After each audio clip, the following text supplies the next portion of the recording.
Welcome to everybody who's online and who's with us. This is the Irish Speaker Lecture Series co-organized by the Embassy of Ireland in Hungary and the Central European University. My name is Eva Fodor, and I am one of the co-directors of CEU's Democracy Institute in Budapest. Now, just two words about the Institute. CEU's Democracy Institute is quite new. It's an institute that carries out and disseminates research on a wide range of issues related to democratic governance.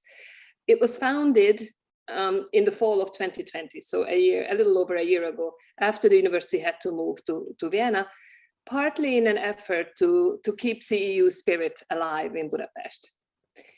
Now, part of that spirit, an important part of that spirit actually, is the annual Irish Speaker Series, which is one of the longest standing active cooperations between CEU and the diplomatic representations in Budapest. The series started in 2014 at the initiative of CEU and His Excellency Ambassador Patrick Kelly. And then the tradition was continued by his successor, His Excellency Ambassador Ronan Gargan.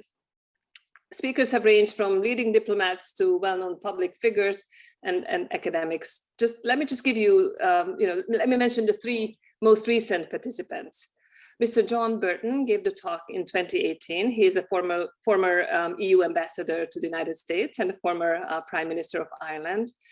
Ms. Emily Riley was our speaker in 2019. She's an author, former journalist, broadcaster who became Ireland's first female ombudsperson in 2003. And last year we had an online event because of the pandemic, just like this year, unfortunately. But that one featured Fintan O'Toole, the widely known Irish columnist and political and cultural commentator.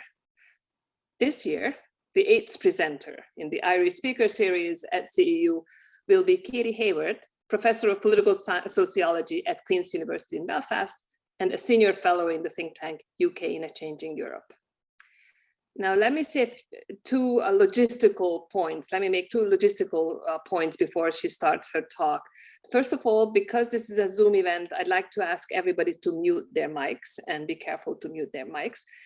And the second is that I'd like to call your attention that after Katie's talk, there will be the opportunity to ask her questions. So we'll have a question and answer session. You can ask questions by raising your hand and speaking up, or you can also post your questions in the chat, and then I'll read out the questions to her. Okay, so Katie will be introduced by His Excellency Ronan Gargan, Ambassador of Ireland to Hungary. Ambassador, the floor is yours. Thank you, Eva, and dear guests, a warm welcome to everyone joining us online again this year. As the professor said, this is the 8th lecture in the Irish Speaker Series, and we've been honoured in the Embassy of Ireland to be working with the CEU and now the CEU Democracy Institute on this lecture series over the last 8 years. There's been a number of really fantastic speakers over those years, and the professor has already mentioned a few of them, including Emily O'Reilly, Fintan O'Toole, John Bruton. We also had Professor Bridget Laffin from the university in the European University in Florence, and also the award-winning architects Sheila O'Donnell and John Toomey, who played such a key role in the wonderful redevelopment of the CEU building here in Budapest. The purpose of the lecture series is to highlight and celebrate the many links between Ireland and Hungary, as well as our common destiny within the European Union. And it's an opportunity to highlight commonalities, but also to explore common challenges. And as common EU members, the lecture is a contribution to never-ending dialogue of discovery and understanding. This year, we really are very honoured to have our guest speaker, Professor Katie Hayward. Sadly, we could not welcome Katie to Budapest in person given the ongoing COVID-19 pandemic, but we have the next best thing, which is a welcome via Zoom. I want to thank the CEU Democracy Institute for partnering with the Embassy this year and for helping us to sustain this wonderful Irish Speaker Series. And a particular thanks to you, Professor Eva Fodor, as co-director of CEU Democracy Institute for moderating this evening's event, and to our colleagues Kinga and Robert for bringing the event together with all the challenges that an online event poses. So thank you so much for that. Before introducing our guest speaker this evening, Professor Katie Hayward, who is joining us from the great city of Belfast, I wanted to say a few words on the topic of our lecture, the future of Northern Ireland after Brexit, and to give our guests the perspective of the Irish government on Brexit and ongoing challenges for the island of Ireland posed by the UK's decision to leave the European Union and the type of Brexit that the British government decided to agree. Like every other member state of the European Union, Ireland very much regretted but absolutely respected the decision of the British people to leave the European Union. Right from the day after the decision was made, Ireland's priorities for the negotiations on the UK's withdrawal from the European Union and its future relationship with the EU was to protect the Good Friday Agreement in 1998, which ended 30 years of conflict in Northern Ireland, which saw over 3,000 people sadly lose their lives, and the gains of the peace process on the island of Ireland, which included the need to avoid the re-emergence of a hard border on the island, to protect the integrity of the EU single market and Ireland's place in it, and overall to limit the damage that Brexit would inevitably cause the island of Ireland.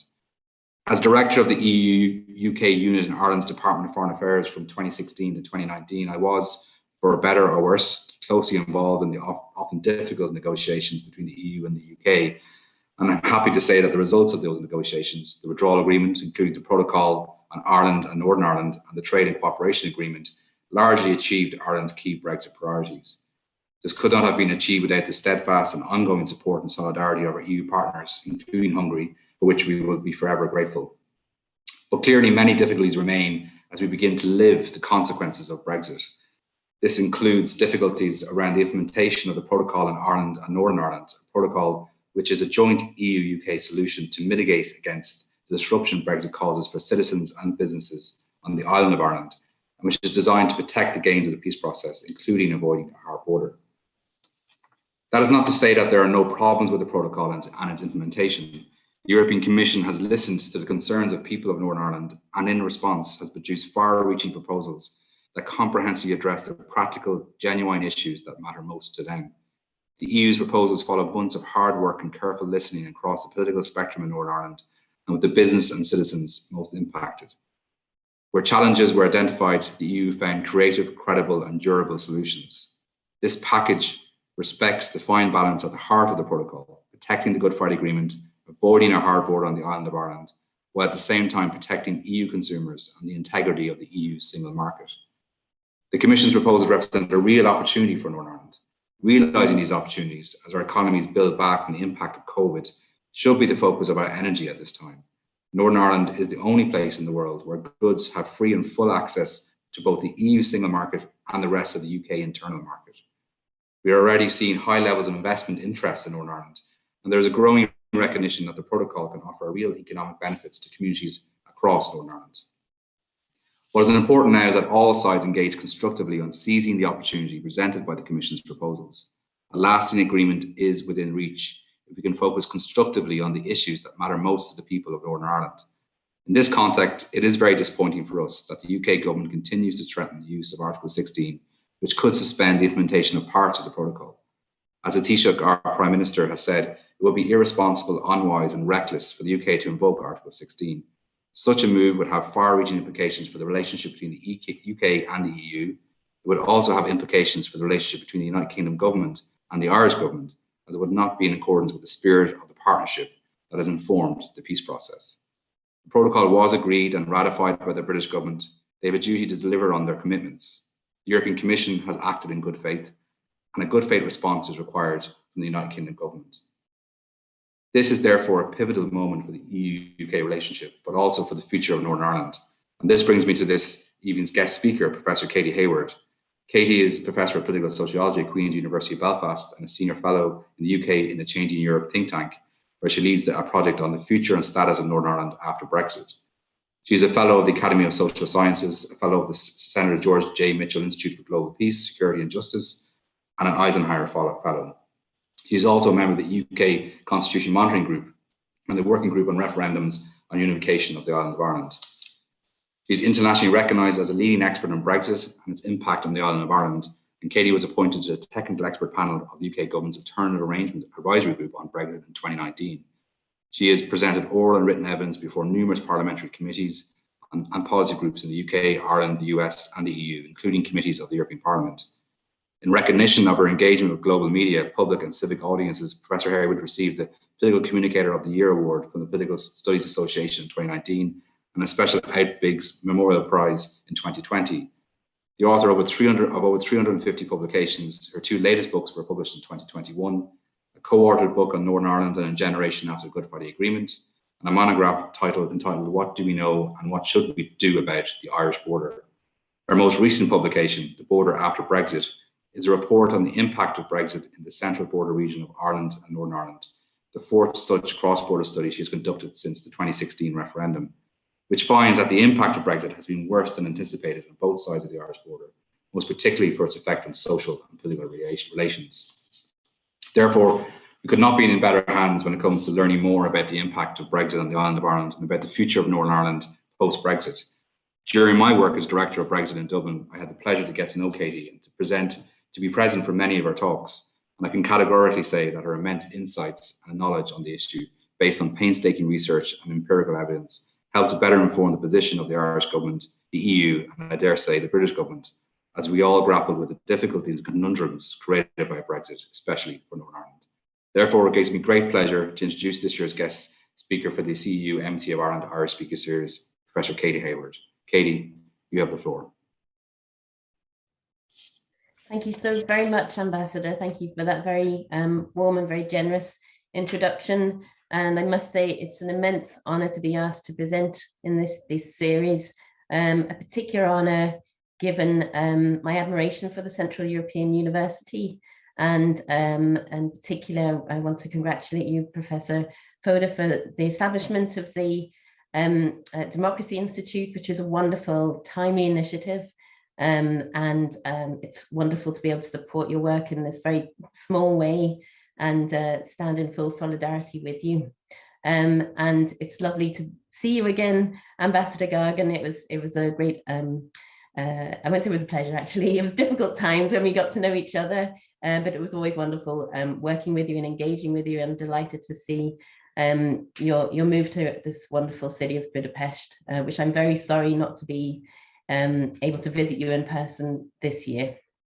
I have a PowerPoint presentation, of course, which I will endeavour to share with you now with minimal technical hitches, I hope.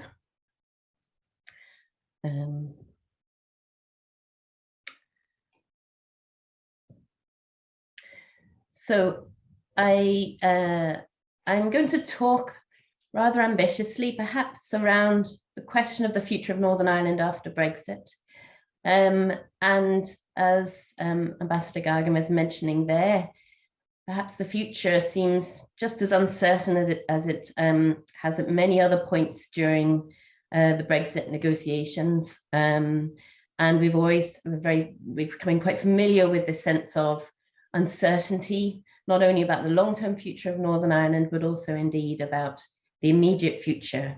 And as the Ambassador mentioned, we're somewhat anxious about what might even happen in the next few days and weeks, let alone thinking longer term about what the future of Northern Ireland might be.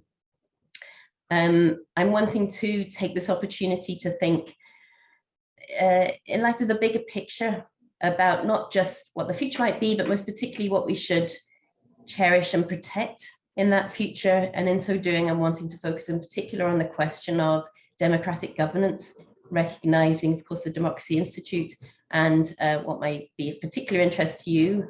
And also, I do want to address that question of why Europe should care about the future of this very small place, this region of 1.9 million people on the very edges of Europe, and to try and explain why it is that actually Europe, the European Union, and all its member states have a responsibility now in a more direct way than ever before for the future of Northern Ireland, and most particularly for peace and democratic governance in this place.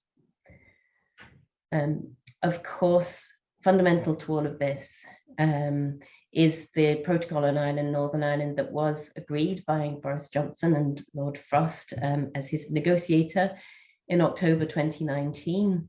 The protocol being an element of the withdrawal agreement between the UK and the EU. And the protocol was a subject of an awful lot of intense and difficult negotiations, which was very much, of course, informed by Ireland with the tremendous efforts of the Department of Foreign Affairs. The objectives of the protocol are set out in the very first article. And I wanted to begin just by reminding ourselves of what those are. So the arrangements set out in the protocol, which we know are highly complex, and I'll talk about those further on. But the purpose of them is to address the very unique circumstances on the island of Ireland, to maintain the necessary conditions for continued North-South cooperation, which is seen as having been enabled by EU membership, but also being fundamental to peace. The objective of avoiding a hard border on the island of Ireland, and then protecting the 1998 agreement in all its dimensions. And I thought what might be particularly interesting for this lecture is to talk about the dimensions of the 1998 agreement that relate to democracy, and most broadly to peace and the connection between peace and governance. And I think my underlying thesis, or the premise that I'm working from, is the idea that peace and democratic governance go hand in hand. And there is a sense at the moment that they are both very much under pressure at the moment here in Northern Ireland. We're seeing many demonstrations of that, from the highest political levels down to the streets.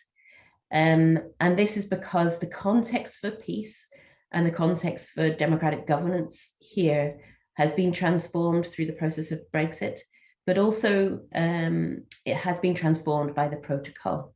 So Northern Ireland's situation economically, legally, politically, socially, these have been changed by Brexit and by the protocol, and the protocol is a significant element in changing that context, very decisive change. And so the future of the protocol beyond next week is very much wrapped up. It's inseparable from the question of peace here, and indeed the question of governance.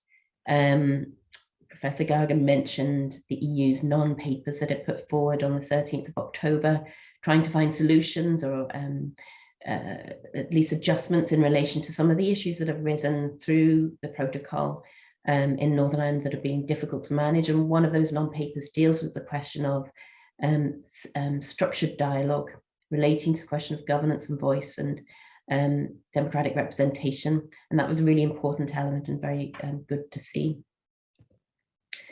So in this lecture, and I will have to keep an eye on the time, I want to think about the democratic dimensions of the 1998 agreement and what's happened to those through Brexit, or why Brexit itself is relevant to that. I want to look at the present situation here, why there are concerns around the protocol, why it isn't all peachy, and then think about the future of Northern Ireland, but most particularly the European dimensions of that. I'm not going to go into loads of detail. I'm happy to answer any questions on specific details. I'm just really wanting to set out that thesis and sort of explain why it is that democratic governance and indeed peace here is so integrally connected to the protocol, and why therefore the EU has a certain level of responsibility in that regard. So the democratic dimensions of the Good Friday Agreement. Well, at its core is the principle that the competing aspirations of unionism and nationalism are equally legitimate. And fundamentally, therefore, we have a challenge for democracy. We have a challenge for the typical assumptions about nation statehood, about the complementarity, if you like, between identity and territory and democratic governance, that this is actually very difficult in Northern Ireland. In fact, it's recognized as being impossible in our simple understandings of it. It's recognizing that unionists' identity, British identity, the will to be, or the wish to be part of the United Kingdom is just as legitimate as that of nationalists and their Irish identity and their wish to be part of United Ireland. And in many ways, therefore, given that these are two directly competing aspirations, Northern Ireland is in a fragile balance. And that fragile balance is between Britain and Ireland, and therefore has implications for them and what they should do in relation to Northern Ireland. You'll probably be familiar with different understandings of legitimacy and how an arrangement or an international agreement, or national agreement, has legitimacy. And the model for the Good Friday Agreement could be understood as being input legitimacy, i.e. you can see behind Taoiseach Bertie Ahern, Senator George Mitchell and Prime Minister Tony Blair there back in 1998, you can see representatives of the main political parties, excluding the DUP who didn't participate. You see there John Hume, for example, an eminent European. essentially the involvement of all the political parties, the direct involvement of nationalists and unionists, gives the Good Friday Agreement and its institutions a certain degree of legitimacy. So the fact that everybody is around the table means that everybody feels that there is legitimacy to not only institutions, but the decisions that they are making. So in many ways, this is the consociational model, which is underpinned by the idea that these political parties are representing very distinct communities, and that that will continue to be sustained for generations to come. There is some difficulty, and there's a wider debate around consociationalism and its appropriateness for Northern Ireland, given the growing portion of the population here who don't identify as unionist and nationalist, especially the younger generation. And that's a debate for another time, but again, I'm happy to discuss that in more detail. But essentially, that's the model that the agreement is premised on. And also, interestingly as well, for Northern Ireland, we have this very unusual situation in which, written into that agreement and written into the legislation underpinning it, is the potential for change to Northern Ireland's constitutional status, i.e. to move from being part of the United Kingdom to being part of United Ireland. And this would come about if majority consent is given for that change through the process of a referendum. And one last thing to mention, which is really very important when we're trying to understand the democratic nature of the Good Friday Belfast Agreement, and indeed how it's problematized or challenged at least by Brexit. And this is the point of multi-level governance. So the Good Friday Agreement, of course, has three strands. Strand 3, the British-Irish relationship, East-West relationships, fundamentally important, underpinning the process in Northern Ireland. We also have that North-South dimension. We have the North-South Ministerial Council for bringing ministers together from North and South, from the Republic of Ireland, from Northern Ireland. Also implementation bodies tasked with specific remits, for example, food safety, looking at an all-Ireland policy and implementation in that regard. And then we also have devolved power in Northern Ireland. And devolution is really very, very important for the Good Friday Agreement, and the power sharing institutions fundamentally important as well. And of course, we had the process of devolution more widely across the UK in the late 1990s. And we see pressures upon that situation as well, post-Brexit, for example, in Scotland's relationship with Westminster, which shows that there's the sense of flux isn't confined, if you like, to Northern Ireland. Notably in the protocol, it's not just talking about the Good Friday Agreement, it's also mentioning its subsequent implementation agreements and arrangements. And my goodness me, there were quite a few of them, because it was never straightforward.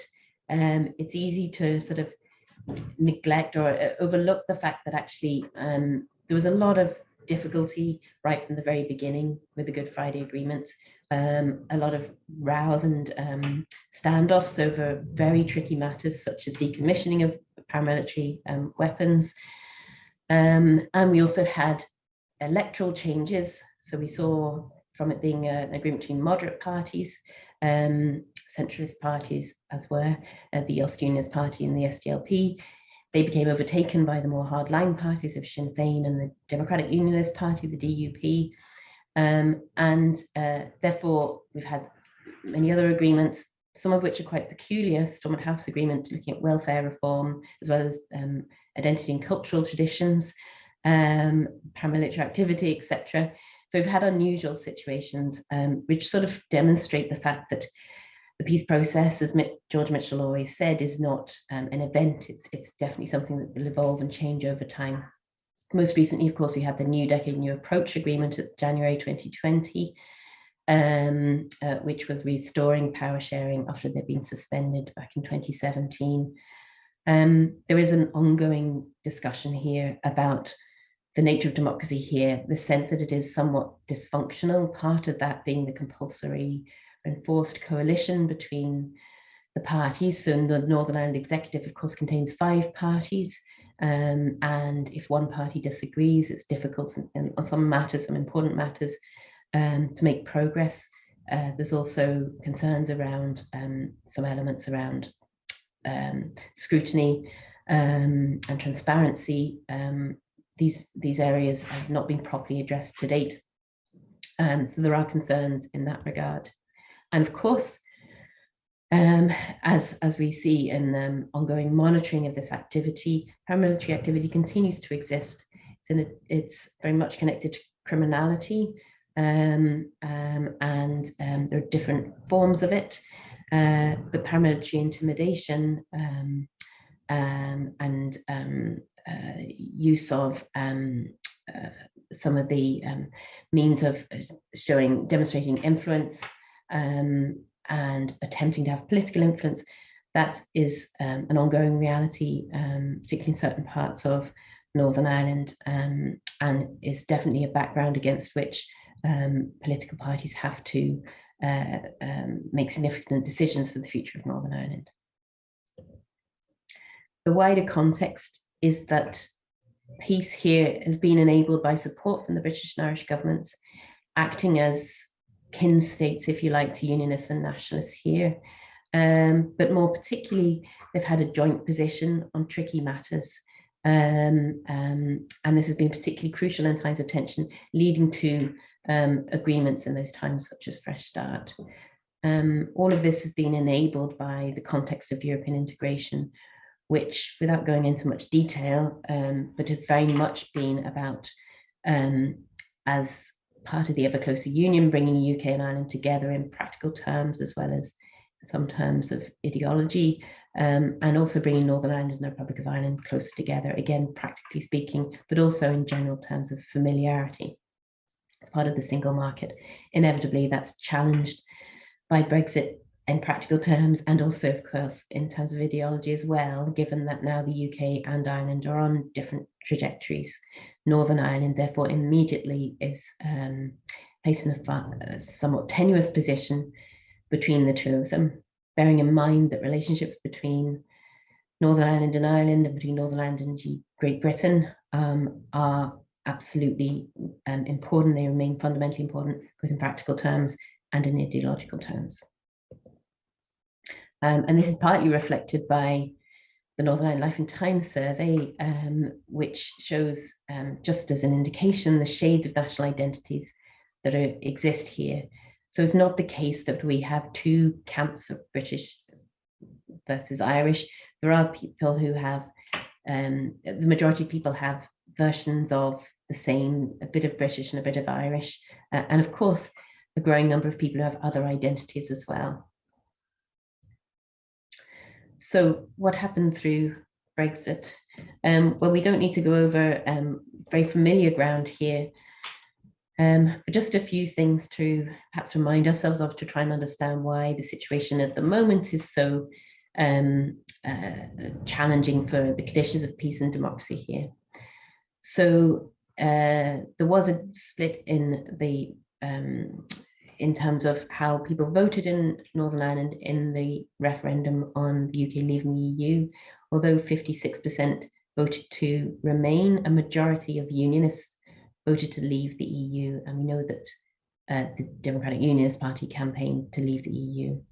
So there in this chart from work by my colleague John Gary, back in 2016, so TV is a traditional unionist voice, which is to the right of the DUP. You can see how this is the proportion of their party supporters who voted to leave. The majority of UUP supporters voted to leave as well, even though the UUP campaigned to remain. Alliance Party is the middle ground, non-aligned unionist or nationalist party, very strongly pro-Remain, as was Sinn Féin, even though it's not traditionally very overtly pro-European. And the SDLP, John Hume's old party, the SDLP, very much pro-European, and that's reflected in the support in the referendum. So although the referendum campaign had not been drawn out along green-orange lines, the aftermath of it was very much so.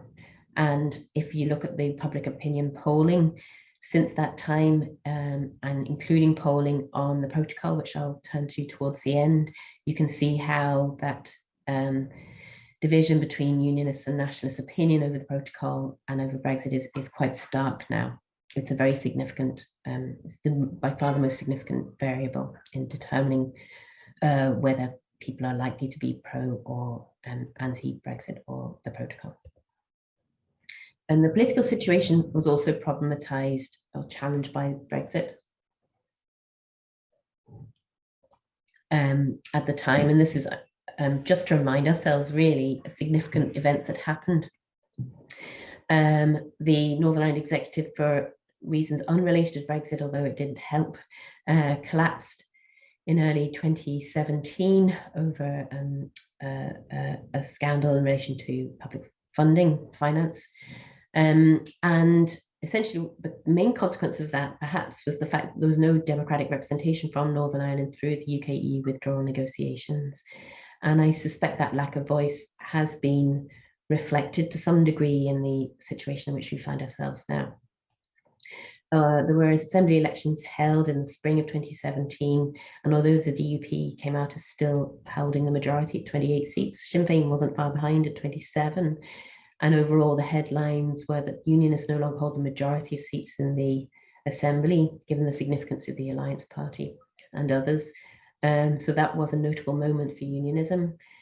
But to encourage the DUP, if you like, perhaps unexpectedly, the general election that Theresa May held not long after triggering Article 50, setting the clock ticking on the Brexit negotiations, saw her, of course, come away with a reduced majority in the Commons, and therefore approaching the DUP for confidence and supply arrangement. And the reason I'm mentioning that was because her relationship with the DUP was important at critical moments through the Brexit negotiation process. More fundamentally, it marks a very significant change in the relationship between the governing party of Britain and parties from Northern Ireland. And most certainly it reflected some of the rhetoric that was used by the British government during the process of the Brexit negotiations. It certainly didn't instill confidence around what the outcomes might be, particularly for pro-Remain and nationalists and neithers in Northern Ireland. That's not to say that the DUP were happy with the outcome. They were not, and they very much opposed both Theresa May's withdrawal agreement and also the final withdrawal agreement agreed by Johnson. Just to remind ourselves, from the very beginning, there was a shared priority to avoid a hard border on the island of Ireland. This was seen in the letter from the First Minister and Deputy First Minister, so Arlene Foster of the DUP, Martin McGuinness of Sinn Féin, writing to Prime Minister May in the summer of 2016, reminding her that the region of Northern Ireland is unique, being the only part of the UK with a land border with an EU member state, and they put it fairly subtly. We're talking about difficult issues throughout the history and the peace process with that border. The Prime Minister's reply to each of them stated that the UK government, along with the executive and the Irish government, have all been clear that they wish to see the continuance of free movement of people and goods across the island of Ireland.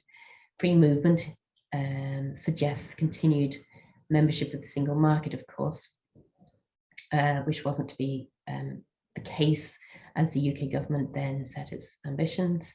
And then the EU Council guidelines on Article 50 used a phrase which proved to be very critical, i.e. the recognition that in view of the unique circumstances on the island of Ireland, flexible and imaginative solutions will be required, including with the aim of avoiding a hard border while respecting the integrity of the union legal order.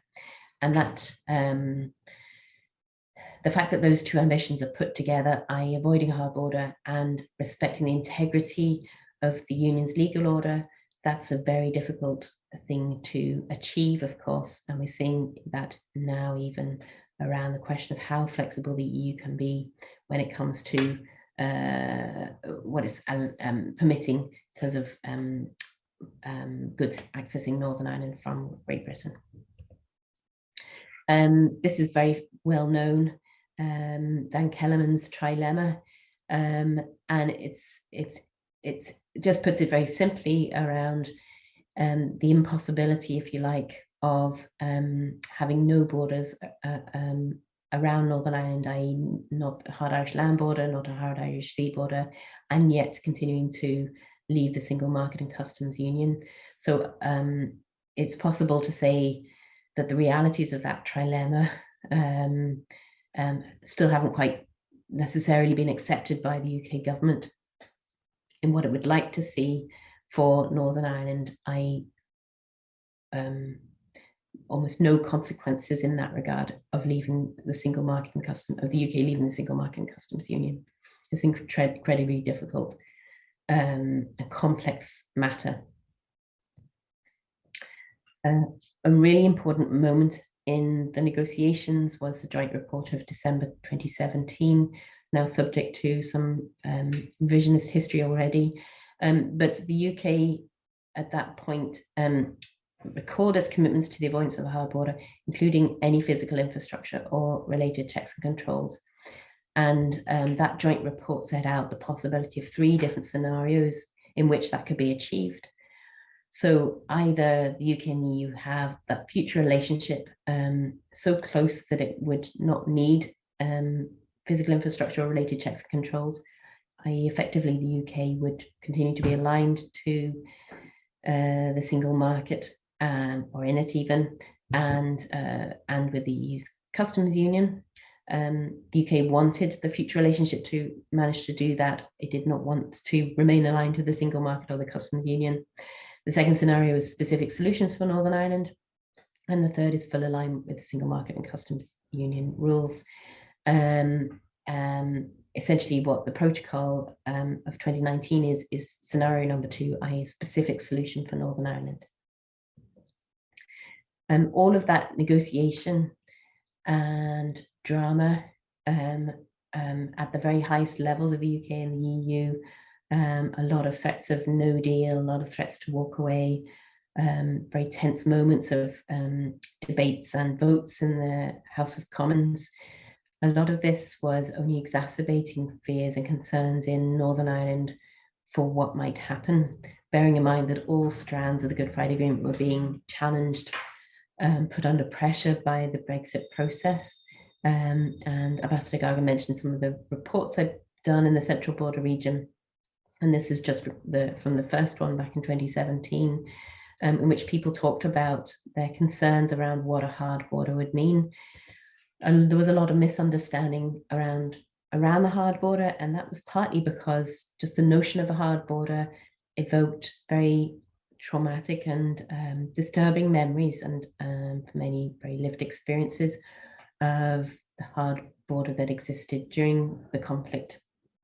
And therefore, psychologically as well as socially, the fear of a hard border was a very live one and certainly led to a sense of concern for the wider peace process.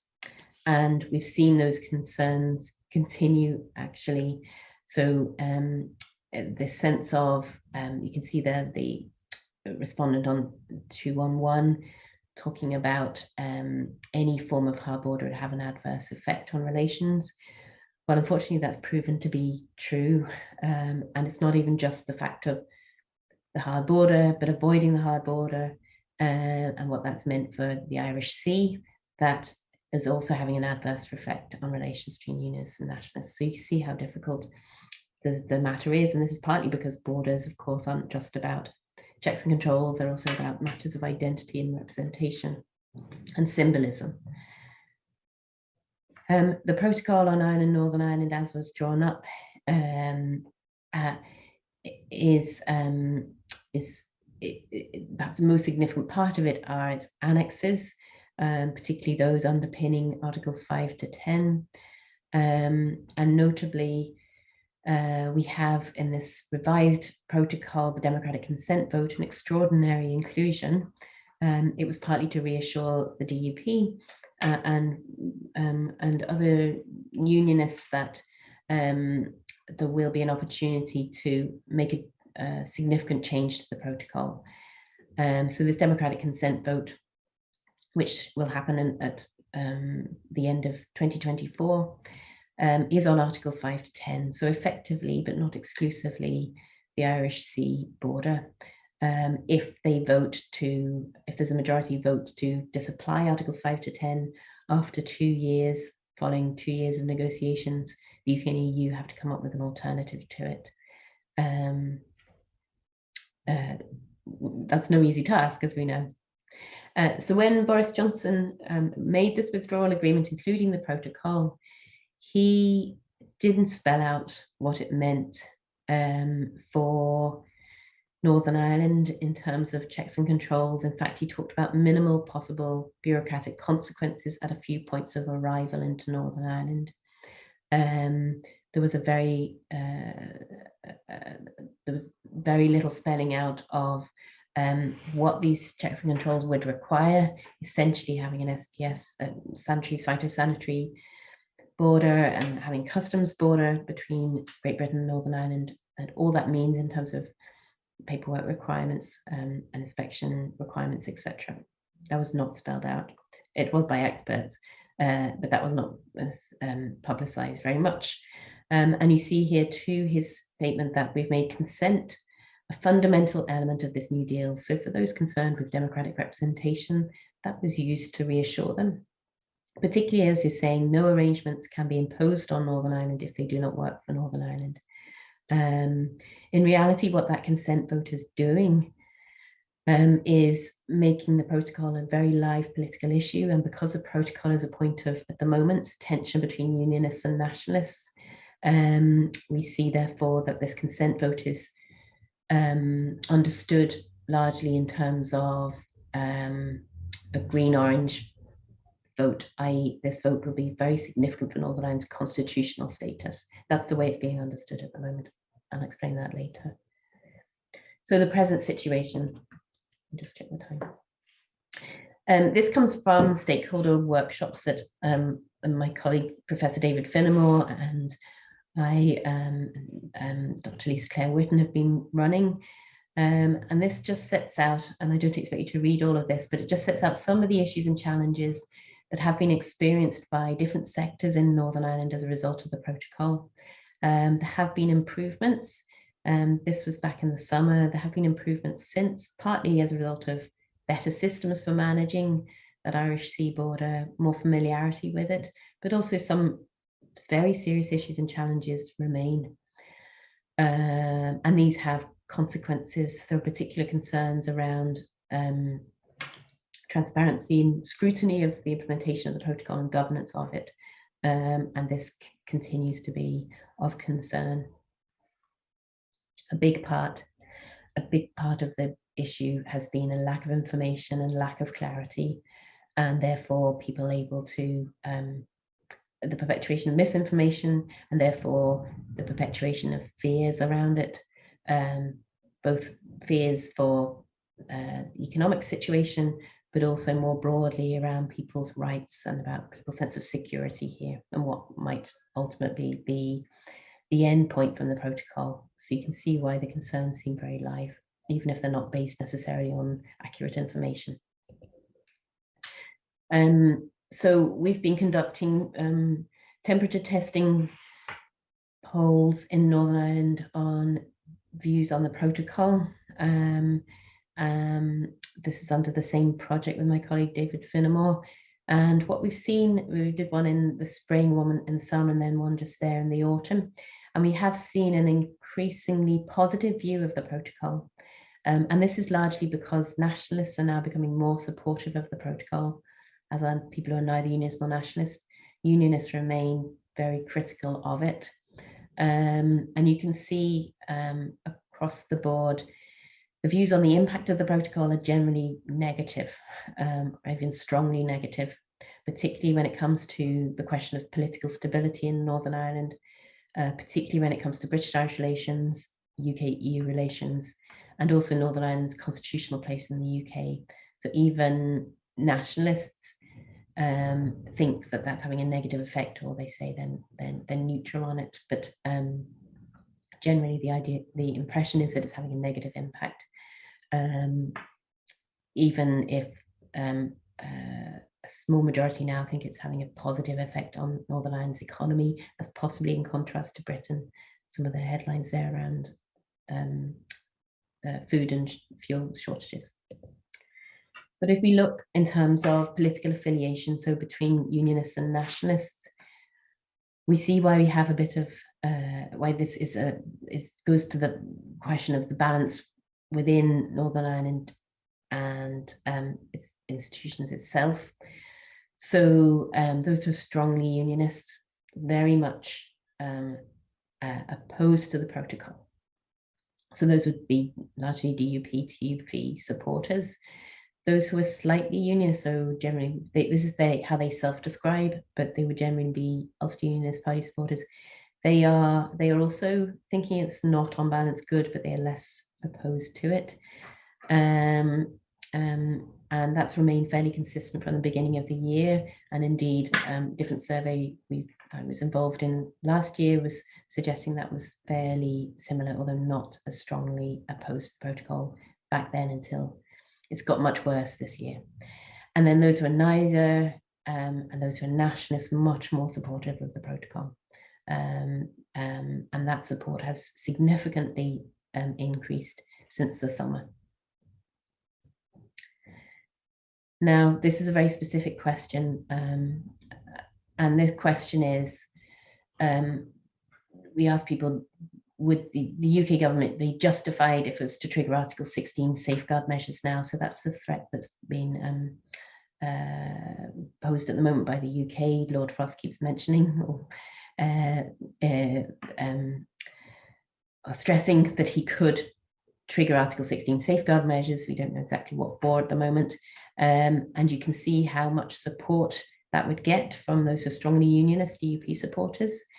Less of a support for those who are slightly unionist, but very strong opposition amongst others in Northern Ireland. So the majority of people, so 53%, disagree. They think the UK government would not be justified in triggering Article 16 now. And indeed, that there'll be negative consequences to that. And this is just a couple of snapshots of headlines very recently from Jeffrey Donaldson, the new leader of the Democratic Unionist Party.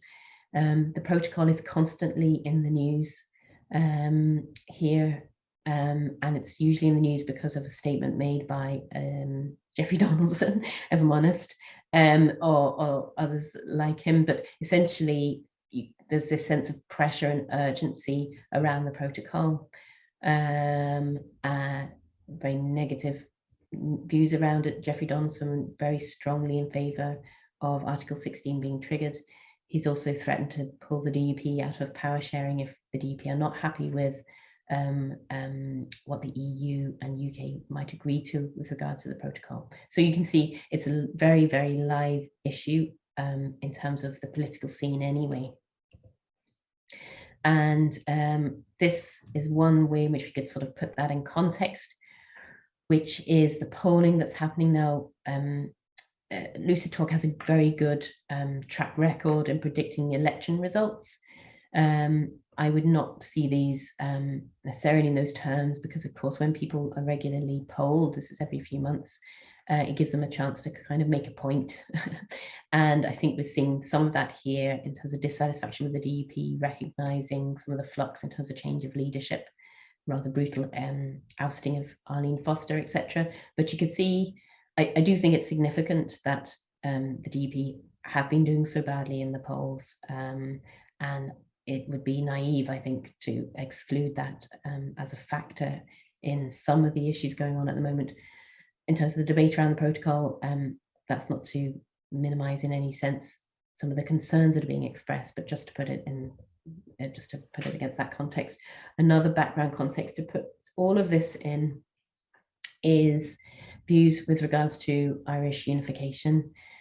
So this is from the Northern Ireland Life and Times survey, and we've been asking since 2016, this is social attitude survey here in Northern Ireland, whether people think that Brexit makes United Ireland more likely.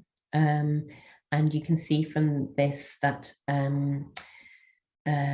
nationalists have steadily been thinking that from 2016 polling every year to 2020 makes United Ireland more likely. We see from the neithers huge jump in 2020 of them thinking that definitely makes United Ireland more likely. And then even amongst unionists, a plurality in 2020 saying that Brexit makes United Ireland more likely. So if you're wanting to understand why it is that unionism is reacting very strongly to Brexit and the protocol in particular, it's worth bearing that in mind. The sense of United Ireland is more likely now than it was before, and everybody shares that view. Also, not everybody, a majority in all communities, plurality in all communities share that view. Then, of course, the question is, well, okay, you might think it more likely, but do you want to see it more? And unsurprisingly, unionists do not. In fact, unionists increasingly saying they're less in favour of United Ireland than before. Notably, those who are neither unionists nor nationalists, there's a huge increase in those who are saying they're more in favour of Irish unity post-Brexit. This is very important because many people think that neither constituency, which is, as I say, significant in numbers, could be the decisive factor when it comes to any referendum on Irish unification. And then we see, of course, unsurprisingly, that nationalists saying they're more in favour of United Ireland as a result of Brexit. Just one other thing to mention, I mean, against this background, it isn't the case that, I think some of the fact that this is such a heated debate at the moment is partly because the Irish border question hasn't gone away, and it hasn't gone away not just in terms of implied threats of this coming into being again if the protocol fails, but also just sort of anxieties around quite how significant this recent change legally, etc., has been. And when we asked in the Border After Brexit report, and that's not intended as a quantitative survey, it's very much about people's comments and experiences, but a majority of people on both sides of the border in the central border region, from our 400 respondents, said that they think they still are concerned that there might be a hard Irish border in the future. And then, of course, the political situation at the moment is one of rising tension, and we're seeing that indeed on the streets, and some incidents of civil unrest, very much orchestrated and organised. But there is a sense that the political situation, because it's so bad, British Irish, it's so bad, UK-EU, it could lead to very real pressures on the peace here. So just to conclude with a couple more slides, what's the EU responsibility for the future of Northern Ireland? So the difficulties around the protocol aren't just for the EU. I mean, the difficulties for the EU is partly maintaining support across member states for continued flexibility, and that flexibility will be required. It's absolutely inevitable, partly because of the very unique circumstances here, because of the particularities of the situation. Northern Ireland is part of the UK internal market, it is part of the United Kingdom, and therefore the nature of supply chains and the nature of Northern Ireland's position means that something very particular is required here and will continue to be required. Another difficulty, of course, is whether it can trust in the UK as its negotiating partner. That makes such flexibility all the more difficult to show. Difficulties for the UK, including the need for accepting joint decision-making on the protocol. So the need for consensus on these big decisions around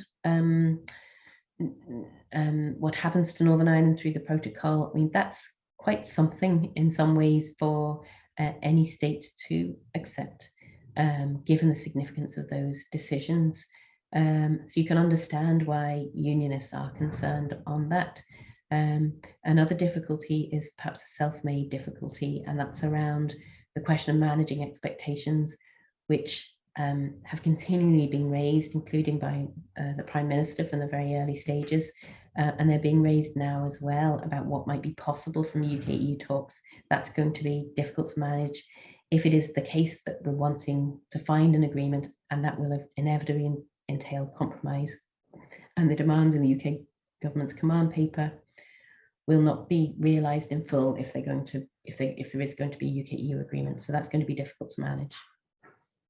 And then difficulties for Northern Ireland, separating constitutional questions, which come to the fore so readily here, and those debates around that from the technical matters around the protocol, and any UK-EU discussions around the protocol, more generally, creating the conditions in which the protocol can be seen to be legitimate are extremely difficult in these circumstances.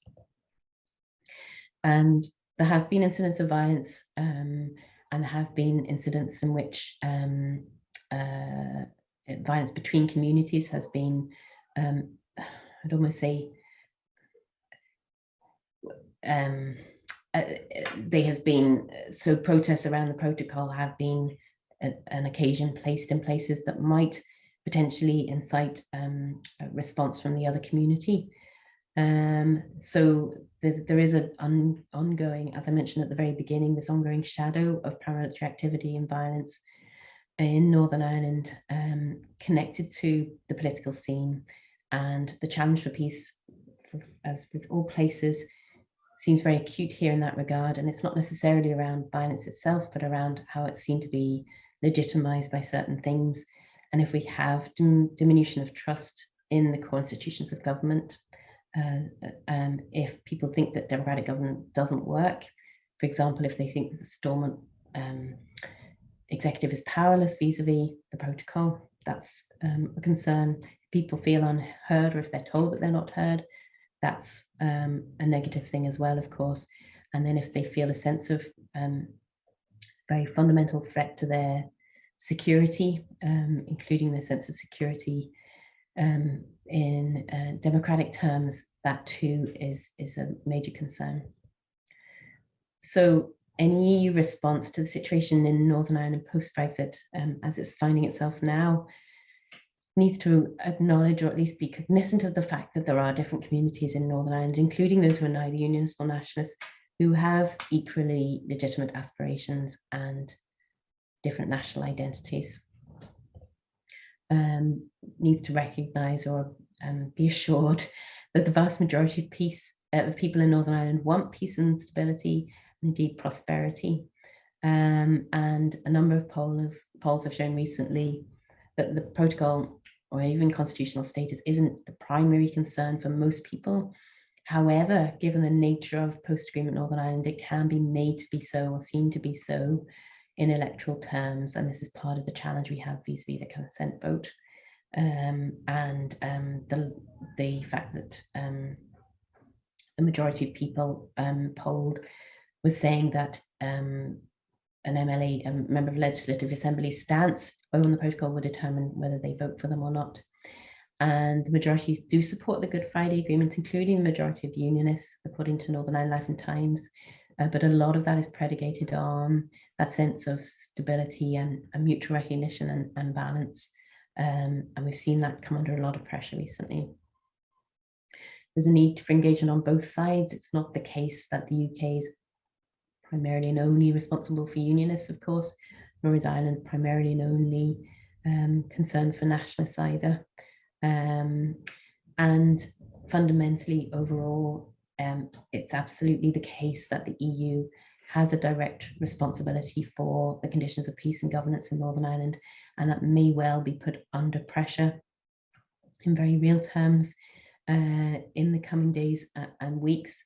But as its promise for flexibility and imagination was necessary at the beginning of this process, it will continue to be so. Thank you very much. I'll stop sharing. As you were talking, I couldn't shake the sociologist in me.